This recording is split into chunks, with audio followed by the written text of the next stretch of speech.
Hello friends, मैं हूँ गीत। आज कुछ ऐसे प्लांट्स के नाम बताऊंगी जो आपको बड़े से बड़े पॉट में लगाना चाहिए।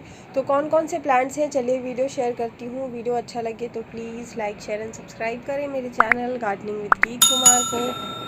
सबसे पहला जो प्लांट है जो आपको बड़े से बड़े पॉट में लगाना चाहिए ताकि आपको बार बार उस प्लांट को रिपोर्ट नहीं करना पड़े और आपका प्लांट ख़राब ना हो, क्योंकि बार बार रिपोर्टिंग करने से किसी भी प्लांट को वो प्लांट शॉक से ख़राब हो जाता है प्लांट। तो पहला जो प्लांट है वो है फ्रेंड्स अरेका पाम, क्योंकि अरेका पाम बहुत ज़्यादा बड़े होते हैं और इसकी पत्तियां मैं आप लोगों को दिखाऊं। मेरे पास जो पाम प्लांट है फ्रेंड्स अरेका पाम, ये देखिए इतना बड़ा है और इसकी पत्तियां काफ़ी बड़ी बड़ी होती हैं और नीचे से भी बहुत फैलती है, मल्टीप्लाई होती रहती हैं। तो जब भी आप इस पौधे को लगाएं तो बड़े से बड़े प्लांटर में तो नहीं, पॉट में लगाएं और कोशिश करें कि मिट्टी के पॉट में लगाएं या फिर सीमेंट के पॉट में लगाएं। सीमेंट के पॉट में लगा हुआ प्लांट और मिट्टी के पॉट में लगा हुआ प्लांट काफ़ी अच्छी तरह से ग्रो होता है और प्लांट्स ज़्यादा ख़राब भी नहीं होते हैं। तो इसलिए आप लोगों को अरेका पाम को हमेशा बड़े पॉट में लगाना चाहिए ताकि प्लांट हेल्दी भी बना रहे। मिट्टी के पॉट में लगाने से जो प्लांट्स होते हैं और सीमेंट के प्लांट जो पॉट्स होते हैं और मिट्टी के पॉट, उसमें अगर आप बहुत ज़्यादा पानी भी डाल देते हैं तो प्लांट्स जल्दी ख़राब नहीं होते हैं, क्योंकि मिट्टी और सीमेंट के पॉट्स जो होते हैं ज़्यादातर पानी को अपने अंदर एब्जॉर्व कर लेते हैं, जिसकी वजह से प्लांट जो है ख़राब होने से बच जाता है। और गर्मियों के दिन में जो सीमेंट और मिट्टी के पॉट्स होते हैं वो ठंडे बने रहते हैं, प्लांट्स की जड़ों को ठंडक प्रदान करते हैं, जिससे कि प्लांट ख़राब नहीं होता है। तो इसके बहुत सारे फ़ायदे हैं सीमेंट और मिट्टी पॉट में प्लांट्स लगाने के। तो पहला जो प्लांट था वो था फ्रेंड्स अरेका पाम। पाम्स की बहुत सारी वैरायटीज़ आती हैं, इसकी कोई भी वैरायटी अगर आप लगाते हैं तो मैं तो कहूँगी कि बड़े ही पॉट में लगा लिया करें ताकि जो प्लांट है बार बार रिपोर्ट ना करना पड़े और प्लांट ख़राब ना हो। दूसरा प्लांट जो है वो है फ्रेंड्स देखिए चाइना फैन पाम। और चाइना फैन पाम की बहुत सारी वैरायटीज़ आती हैं और मैंने जो प्लांट्स अपने लगाए हैं बड़े बड़े पॉट्स में लगाए हुए हैं। आप चाहें तो बड़े सेरेमिक पॉट्स में भी इन पौधों को लगा सकते हैं, जैसा कि मैंने लगाया है। मैं आप लोगों को कोशिश करती हूँ दिखाने का। ये देखिए फ्रेंड्स, ये मेरा सेरेमिक पॉट है, काफ़ी बड़ा है और इसमें मैंने अपने चाइना फैन पाम प्लांट को लगाया हुआ है। तो इसको जगह ज़्यादा मिलती है जड़ों को, तो प्लांट अच्छी तरह से ग्रो होते हैं। इनकी जड़ें भी काफ़ी बड़ी बड़ी होती हैं तो वो जल्दी फैलती हैं और फिर ज़्यादा जो जड़ें होती हैं ज़्यादा बड़ी होती हैं तो उनको स्पेस भी ज़्यादा चाहिए होता है गमले के अंदर, इसलिए बड़े प्लांटर पॉट में ही लगाएं। तो चाइना फैन पाम भी बड़े पॉट में लगाने से बहुत अच्छी तरह से ग्रो होता है और इसकी ग्रोथ भी बहुत अच्छी होती रहती है। तो दूसरा प्लांट था चाइना फैन पाम। तीसरा जो प्लांट है वो आपको बड़े ही पॉट में लगाना चाहिए, वो है फ्रेंड्स क्रिसमस ट्री। बेहद ही खूबसूरत पौधों में से एक है।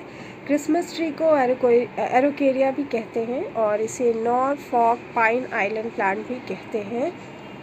ये एक ऑर्नामेंटल प्लांट होता है और इसमें फ्लावर्स नहीं आते हैं और ये पौधा थोड़े से महंगे मिलते हैं। मैंने जो अभी प्लांट्स आप लोगों के साथ शेयर किए ये थोड़े से एक्सपेंसिव प्लांट्स हैं, तो बार बार पॉसिबल भी नहीं होता है कि आप महंगे पौधे को बार बार लाएं और लगाएं। एक बार जब आपका प्लांट ख़राब होता है तभी दोबारा मन नहीं करता आपका दोबारा से उसी प्लांट को लाएं। डर रहता है मन में कि आपका जो प्लांट है वो फिर से ख़राब हो जाएगा।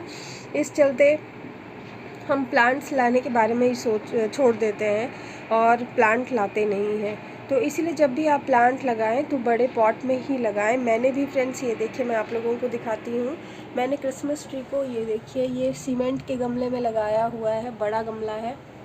एक बार लगा देने से इसमें इसकी ग्रोथ अच्छे से होती रहती है और आप भी निश्चिंत रहेंगे कि आपको बार बार रिपोर्टिंग नहीं करनी पड़ेगी और प्लांट्स की जो ग्रोथ है अच्छी होती रहेगी। तो एरोकेरिया, इसको भी आप बड़े ही प्लांटर पॉट में लगाएं। इसके अलावा जो प्लांट है जिसको बड़े पॉट में लगाना चाहिए वो है फ्रेंड्स ये देखिए सिंगोनियम, जिसे एरोहेड भी कहते हैं। बेहद ही खूबसूरत एयर प्यूरिफाइंग प्लांट में से एक है। इसकी वैरायटीज़ बहुत सारी होती हैं और ये एक इंडोर प्लांट है वैसे तो, लेकिन इसकी ड्वार्फ वैराइटीज़ भी आती हैं जो कि छोटे साइज़ की होती हैं, बहुत ज़्यादा बड़ी बड़ी नहीं होती हैं, तो वो आप छोटे प्लांटर पॉट में लगा सकते हैं। लेकिन जो बड़ी पत्तियों वाले जो सिंगोनियम्स होते हैं, जो कि मैं आप लोगों को दिखा रही हूँ, इनको कोशिश करें कि बड़े प्लांटर पॉट में ही, प्लांटर में तो नहीं, पॉट्स में लगाएं, क्योंकि इसकी जड़ें बहुत बड़ी बड़ी होती हैं, लंबी लंबी इसकी जड़ें होती हैं। तो जब इसकी जड़ें बड़ी होगी तो आपको गमले में भी, बड़े गमले में ही लगाना होगा, ताकि उसको, जड़ों को जगह मिल सके पूरी तरह से अच्छे से फैलने का और ग्रो होने का। उनको जगह मिलेगी जड़ों को, तभी वो अच्छी तरह से ग्रो कर पाएंगे और न्यूट्रिशन अच्छी तरह से ले पाएंगे। तो इसीलिए सिंगोनियम को भी आप लोग जब भी लगाते हैं, बड़ी पत्तियों वाला, ड्वार्फ वैरायटी तो छोटे गमलों में चल जाता है, लेकिन बड़ी पत्तियों वाले को तो मैं बोलूँगी कि आप लोग बड़े पॉट्स में ही लगाएं, तब उसमें ग्रोथ आप लोगों के प्लांट्स की अच्छी होती रहेगी। इसके अलावा जो प्लांट है जिसको बड़े पॉट में लगाना चाहिए वो है मनी प्लांट। अगर जायंट लीफ मनी प्लांट है तो उसको तो ज़रूर आप लोगों को बड़े ही पॉट में लगाना चाहिए, बड़े से बड़े पॉट में, क्योंकि जायंट लीफ मनी प्लांट की ग्रोथ बहुत तेज़ी से होती है। मैं आप लोगों को दिखाती हूँ फ्रेंड्स, ये देखिए जायंट लीफ मनी प्लांट, ज़रूरत से ज़्यादा बड़ी बड़ी पत्तियाँ इसकी हो रही हैं। और मैंने नेट लगाया हुआ है अपने, ये देखिए फ्रेंड्स, कि कबूतर आ जाते थे तो कबूतर ना आ पाए, अब ये बाहर की ओर निकलते जा रहे हैं, इसकी ग्रोथ इतनी ज़्यादा हो गई है। ये देखिए, आई होप कि आप लोगों को दिख रहा होगा, काफ़ी बड़ी बड़ी पत्तियां हैं और ये नेट से बाहर निकल गई हैं। कुछ पत्तियां तो इसकी नेट से बाहर निकल गई हैं। अब मुझे मुश्किल हो जाएगा इसको अब निकाल के दूसरे प्लांटर पॉट में लगाना। हालांकि मैंने इसको बड़े पॉट में ही लगाया हुआ है, लेकिन फिर भी इसकी ग्रोथ बहुत जल्दी होती है, फास्ट ग्रोइंग प्लांट में से एक है और इसकी जड़ें बहुत बड़ी बड़ी होती है। मैं आप लोगों को दिखाऊं तो फ्रेंड्स, ये देखिए इसकी जड़ें कितनी बड़ी है, ये ऊपर से निकल रही हैं इसकी जड़ें, आई होप आप लोगों को दिख रहा होगा। और इसकी जड़ें कितनी नीचे तक चली गई हैं, और इसकी जड़ें मैं आप लोगों को नीचे तक दिखाती हूँ। ये देखिए फ्रेंड्स, नीचे भी इसकी जड़ें जो है फैल रही है। तो इसकी जड़ें बेहद फास्ट तरीके से बढ़ते रहती हैं, तो इसलिए इन पौधों को बड़े ही गमले में लगाया करें, ताकि आपके प्लांट्स की जो ग्रोथ है वो अच्छे से होती रहे।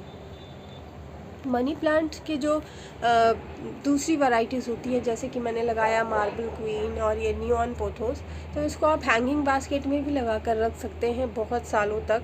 लेकिन इसकी मिट्टी चेंज करते रहें, मिट्टी उसमें और ऐड करते रहें, खाद फर्टिलाइज़र अच्छा सा देते रहें, और इसको आप हैंगिंग बास्केट में तभी लगा कर रख पाएंगे बहुत सालों तक जब आप इसकी प्रूनिंग करते रहें, कटिंग करते रहें, तभी ये इसमें अच्छी तरह से ग्रो होते रहेंगे, वरना ये एक टाइम के बाद ख़राब हो जाएंगे। तो मनी प्लांट वो पौधा था जिसको आप लगा कर रख सकते हैं। इसके बाद जो पौधा है फ्रेंड्स, ये देखिए रफलेट फैन पाम, ये भी एक बहुत खूबसूरत पौधा है और इसको भी आप बड़े पौधे में ही बड़े गमले में ही लगा कर रखें, तो आपका प्लांट अच्छी तरह से ग्रो होता रहेगा। और मैंने भी मिट्टी के पॉट में ही लगाया हुआ है। मैं आप लोगों को अपने सारे पॉट्स भी दिखा रही हूँ साथ साथ में, ये देखिए, आई होप आप लोगों को दिख रहा होगा। तो यही था आज का हमारा plant video friends, I hope आप लोगों को पसंद आया हो तो please like share and subscribe करें मेरे channel gardening with Geet Kumar को। मिलेंगे नेक्स्ट वीडियो में, till then bye friends, take care.